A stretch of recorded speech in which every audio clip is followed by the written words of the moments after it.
অনেকেই বিভিন্নভাবে প্রশ্ন তুলেন যে আপনারা যে দল করছেন অথবা আপনাদের যে জাতীয় নাগরিক কমিটি সেটির আসলে ফান্ডিংটা কিভাবে হচ্ছে। সারা দেশে আপনারা নিশ্চয়ই কমিটি করছেন এবং সারা দেশে আপনাদের যেতে হবে, সারা দেশে আপনাদের কার্যালয় করতে হবে, সেই ফান্ডিংগুলো কোথা থেকে আসবে? দেখুন, আমাদের নাগরিক কমিটির জায়গা থেকে আমরা যেটা বলতে পারি যে আমাদের এখানে পেশাজীবী অনেকে আছেন। আমাদের যেহেতু স্টুডেন্টরা বৈষম্যবিরোধী ছাত্র আন্দোলনে কাজ করছেন এবং আমাদের নাগরিক কমিটিতে পেশাজীবী অনেকে আছে এবং আমাদের একটা বড় একটা সেন্ট্রাল কমিটি আছে, আমাদের থানা প্রতিনিধি কমিটিগুলো আছে।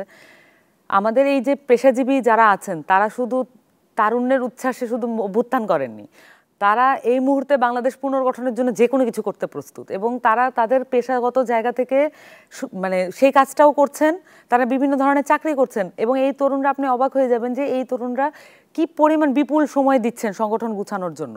এবং আমি যখন প্রান্তিক ওই মানুষটা যে খুলনার কালকে যারা এসেছিলেন, যারা বাগেরহাটে আক্রমণ ফেস করে তারপরেও অফিসে এসেছেন, তাদের কাছে আমরা শুনেছি যে আমাদের সেন্ট্রাল কমিটির যারা সদস্যবৃন্দ এবং যারা সংগঠক আছেন তারা কি বিপুল পরিশ্রম করছেন ওই জায়গাগুলোতে এবং তারপরও নিজেদের পেশাগত জায়গা থেকে ওনারা এখানে আর্থিকভাবে অংশগ্রহণ করছেন।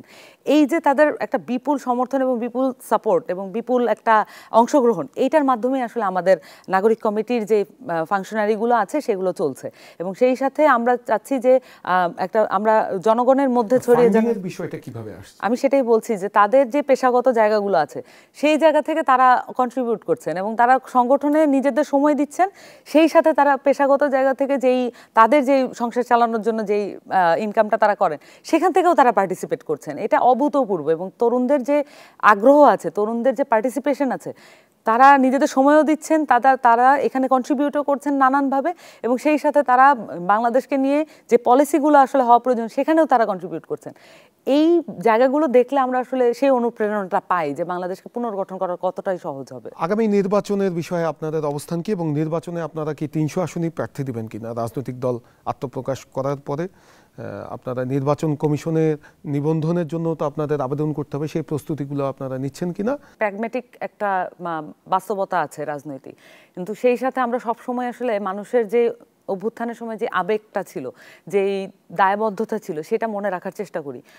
মানে এটা এমন একটা মেকানিক্যাল প্রসেস, রাজনৈতিক দল করার একটা মেকানিক্যাল প্রসেস আছে, আমরা সেটাকে মেকানিক্যাল প্রসেসটাকে সরিয়ে নিয়ে অর্গানিক করার চেষ্টা করছি। এই কারণেই আমাদের নিবন্ধন করা, তারপর প্রতীক বাছাই, তারপরে আসন নিয়ে কথা বলা, এই বিষয়গুলো গুরুত্বপূর্ণ, কিন্তু এই বিষয়গুলোর চেয়ে আমাদের কাছে বেশি প্রতীয়মান হয় মানুষের সাথে কথা বলা, সংগঠন গুছানো এবং মানুষের আকাঙ্ক্ষাগুলো কালেক্ট করা। এটা আমাদের কাছে খুবই গুরুত্বপূর্ণ এবং আমরা যেটা চাচ্ছি বাংলাদেশের তরুণ সমাজের প্রত্যেকের মধ্যে, সেটা যেই দল করুক, যেই মতাদর্শই হোক, সবার মধ্যে একটা কানেক্টিভিটি, একটা ব্রিজিং তৈরি করা, যাতে করে বাংলাদেশের সকল তরুণ সমাজ একটা নেটওয়ার্কের মধ্যে চলে আসে। এই কাজটা করতে গিয়ে তাদের মধ্য থেকেও আমরা শুনছি তাদের আসলে আকাঙ্ক্ষাটা কি, তারা কি আসলে ইলেকটোরাল পলিটিক্সেই যেতে চায় নাকি তাদের অন্য কোনো রাজনৈতিক আকাঙ্ক্ষাও আছে। তাদের মধ্যে থেকে আমরা দেখতে পাচ্ছি তারা এই গণহত্যার বিচার এবং 15 বছরের যে জুলুম সেটার বিচার চাচ্ছেন। আমরা দেখতে পাচ্ছি তারা সংস্কার চাচ্ছেন, নানান রকমের সংস্কার চাচ্ছেন, তারা ইভেন রাজনৈতিক দলগুলোর সংস্কার চাচ্ছেন। এই যে তারা রাজনৈতিক দলগুলোর সংস্কার চাচ্ছেন, তার মধ্যে থেকে আমরা আইডিয়া পাচ্ছি যে একটা নতুন রাজনৈতিক দল কেমন হতে পারে। সেই সাথে তারা বাংলাদেশের যেন পররাষ্ট্রনীতির ব্যাপারে খুবই সোচ্চার এবং তারা বাংলাদেশের যতগুলো চুক্তি হয়েছে আগের চুক্তিগুলো রিওপেন করা হোক এই দাবি জানাচ্ছেন। সেই সাথে সামনের দিনে বাংলাদেশের যে ফরেন পলিসি হবে সেটার ব্যাপারে যাতে আমাদের সাম্যতা, যৌথতা এবং একটা চোখে চোখ রেখে কথা বলার যে পরিস্থিতি সকল দেশের সাথে, এবং বন্ধুত্বপূর্ণ না শত্রুতাপূর্ণ না, একটি সমঝোতার ভিত্তিতে একটি ফরেন পলিসি চাচ্ছেন, এই জায়গাগুলো তারা তুলে ধরছেন এবং তাদের এই কথাগুলো কালেক্ট করে আমরা আসলে নতুন রাজনৈতিক দলটা কেমন হবে সেটার একটা দৃশ্যমান জায়গা আমরা দেখতে পাচ্ছি।